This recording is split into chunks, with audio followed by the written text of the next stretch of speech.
guest tonight is the best-selling author who's written Eye of the Needle and A Dangerous Fortune. This is his newest book. It's called A Place Called Freedom. Please welcome back to our show a really fine author, Ken Follett.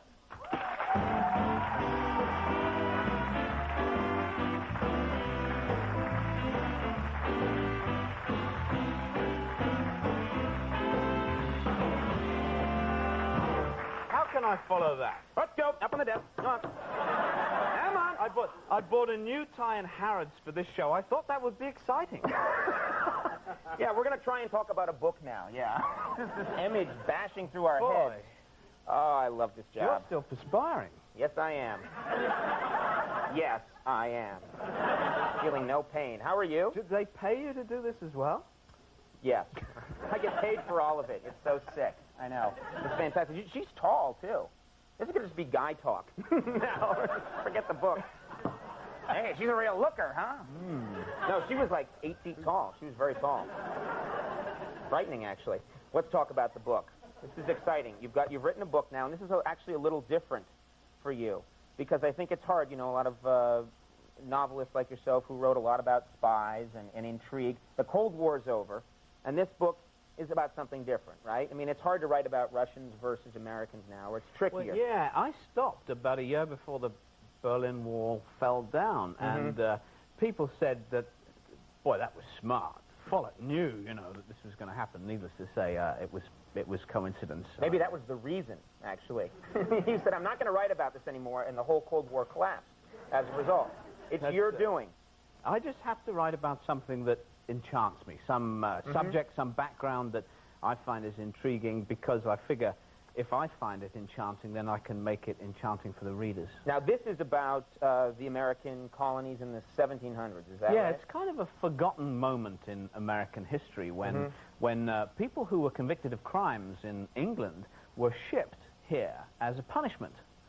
That explains a lot, I think, about this country, yeah. But they were shipped here as a punishment, right. And they were indentured servants, right? It's not quite the same as indentured servants, but it's a similar kind of thing. And they had to work for 7 years for nothing.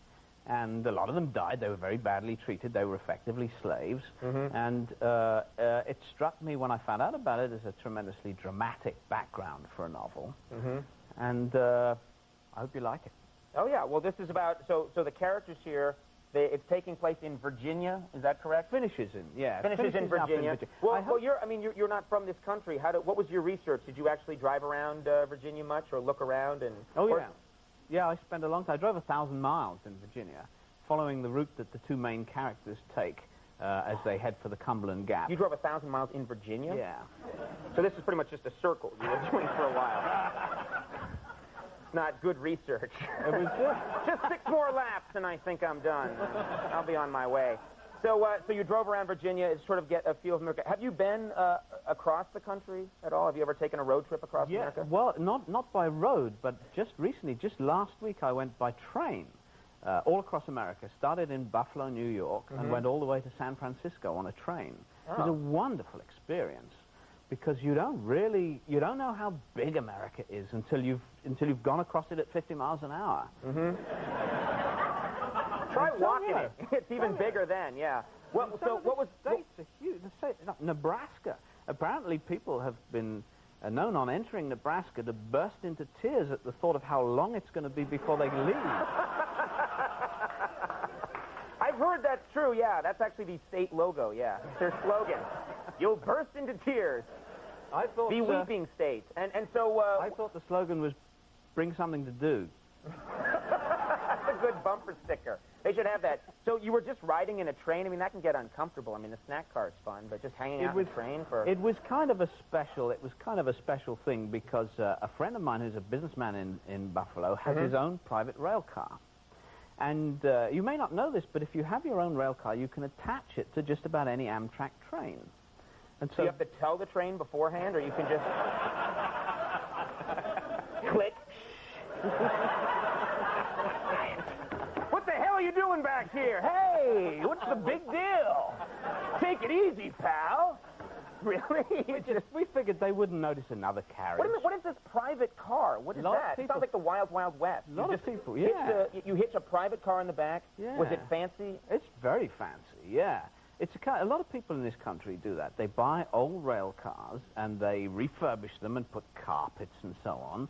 And this particular one had 4 bedrooms and a kitchen and a big dining and sitting area. And so we would sit there drinking Bloody Marys and watching America go by. It was just wonderful. This sounds like the most fun research for a book in the history of the world. Really? Who is this guy? This is Hugh Hefner, isn't it? No. Hugh Hefner's your friend. No, it's he's a businessman. His name's Joe Goodell. He's a pal of mine. Can I be his friend? I would love that. That would be so cool to have your own private train car. Oh, it is. It's a very cool thing to do. Can I just come along one time? Can me and Andy just come once? Okay. I don't know about Andy. Oh, come on, Andy too. No, what do you mean? Sure. Bring Andy it's too. The whole Bloody Mary aspect. He knows what a mean drunk I am. But Andy on a train drunk, that would be fun. So long as you don't bring the rest of Black Sabbath. Oh, no, I won't. Don't worry. They won't return my calls. They had a falling out. Yeah. All right, well, the book is called A Place Called Freedom. People should read this, and I hope you come back sometime. It's always nice having you on. Thank you. Can you do that? You bet. Ken Follett, everybody. Take me on the train. We'll be right back. I want to go on the train.